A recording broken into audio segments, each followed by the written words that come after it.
नमस्कार मु मिनती आपण मानक होम सेफ मिनती रे अनेक अनेक स्वागत।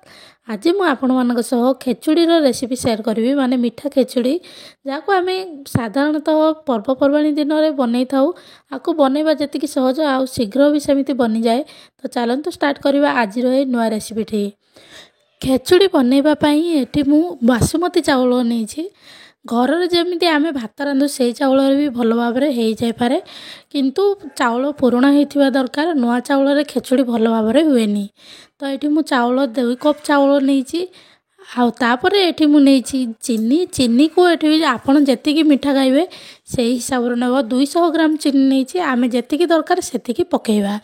नड़िया ये मुझे गोटे नड़िया फाड़ को नहीं गोटे नड़िया फाड़ को भल भाव करदे ये नहीं मु किछि गुजराती आउ लवंग गोलमरीच आउ तेजपत्र एमती किछि गोटा मसला नहीं से पकड़ापी फ्लेवर पाई। चाउल को आम भल भाव धोईदबा। नुआ चाउल हेले भल भाव धोइले माने सेटा बतुरी जीव किंतु पुराणा चाउल होबार टिके समय लागिवो बतुरिया को। तो आम प्रथम धोईकी रखीदबा। देखो भल भाव 2 ରୁ 3 थर पानी पकईदबा भल भाव मंथिकी या धोईदबा जमीती कि आर किसी भी मैला रही। गोटे पतेला नहीं जावा एमती स्टील ड्रम नहीं जदि आप चाहिए आलुमिनियम नहीं पारे कि प्रेसर कुकर भी नहीं पारे प्रेसर कुकर भी भल भाव होपर ए कि घी पकईदबा मुझे 1.5 चामच घी पकई तापर जो गोटा मसला नहीं सब पकईदबा। अदा टिके छेचिकी पकईदबा बेसी छेचबानी एमती दरदरा करके छेची देथिबा तार पकेबा एमती भल फ्लेवर आसीबो। आपण चाहिए एथिरे अल्प टिके पान मधुरी भी पकई पारे भल लगे माने एमती तार बास्ना भल आसीबो। तापर याको आम अल्प समय एमती भाजीदबा मसला गोटा मसला को। तापर जो चाउल देखंतु पानी पूरा छाड़ी जाइए चाउलर अल्प अल्प पानी रही तलपटे किंतु भल भाव पानी छाड़ी जाइए देखिए बोले। तापर याको भल भाव आम एमती घांटी दबा सेतବେଳେ पर्यंत आम या रोस्ट करिया जमीती यार जो अल्प पानी था से पानी पूरा सुखीज से पर्यंत आम या माने ड्राए है पर्यंत आम या भल भाव भाजवा। तापर यार फ्लेवर आसो अल्प समय चाउल को भाजिला तापर एथिरे आम पानी पकईदबा।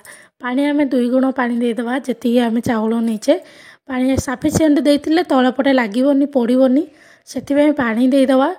देखो भल भाव पानी देला आम या जो चारिपटे चाउल लगी भल भाव साइज करदे जिते घांटी था से एमती लगी था चारिपटे।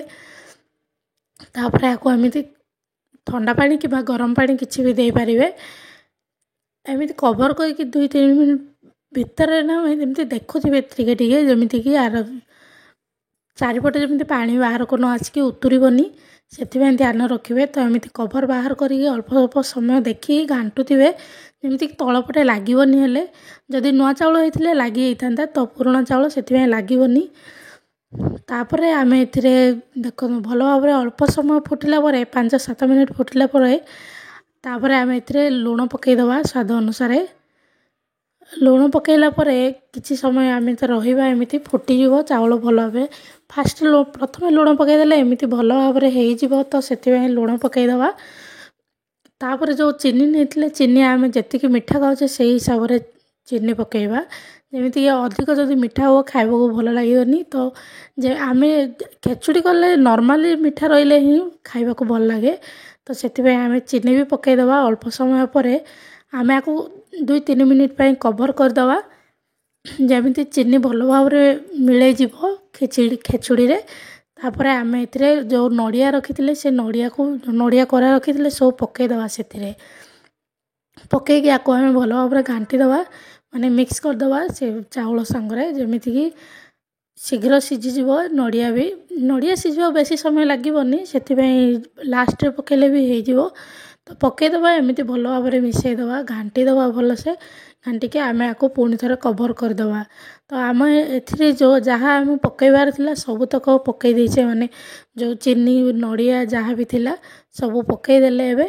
तापर या आम कवर करके एमती रांधिबा बास अल्प अल्प समय आम देखा जमीती तलपटे लगनी ଚାଉଳ ଯଦି ଲାଗିଯିବ ମାନେ ପୋଡ଼ିଯିବ। ଷ୍ଟିଲ୍ଟା ଟିକେ ପତଳା ଅଛି ତ ସେଥିପାଇଁ, ନହେଲେ ଯଦି ପ୍ରେସର୍ କୁକର୍ରେ କରିଥାନ୍ତେ ତାହା ବି ଭଲ ଭାବରେ ହେଇଥାନ୍ତା।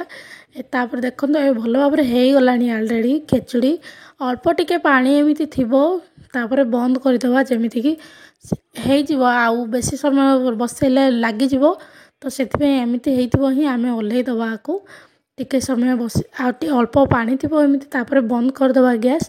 ବନ୍ଦ କରିଲା ପରେ ଆମେ ଦେଖନ୍ତୁ ଅଳ୍ପ ସମୟ ଏମିତି କଭର୍ କରିକି ରଖିଲା ପରେ ବାହାର କଲେ ଏକଦମ ଦେଖିବାକୁ ଯେମିତି ସୁନ୍ଦର ରହିବ, ଆଉ ଖାଇବାକୁ ବି ସେତିକି ସ୍ୱାଦିଷ୍ଟ ରହିବ। ପୁରା ଗୋଟା ଗୋଟା ହେଇକି ଚାଉଳ ପରି ଦେଖାଯିବ ଖେଚୁଡ଼ି। ଆମେ ଯେମିତି ଭାତ ବନେଇଲେ ଦେଉଥାଉ ସେମିତି ହିଁ ଦେଖାଯିବ, କିଛି ଫରକ ଲାଗିବନି। ମାତ୍ର ଖାଇବାକୁ ବହୁତ ସ୍ୱାଦିଷ୍ଟ, ଆଉ ପୁରା ବାସ୍ନାରେ ପୁରା ଘର ଭରି ହେଇଯିବ, ଏମିତି ବାସ୍ନା ହେଉଥିବ।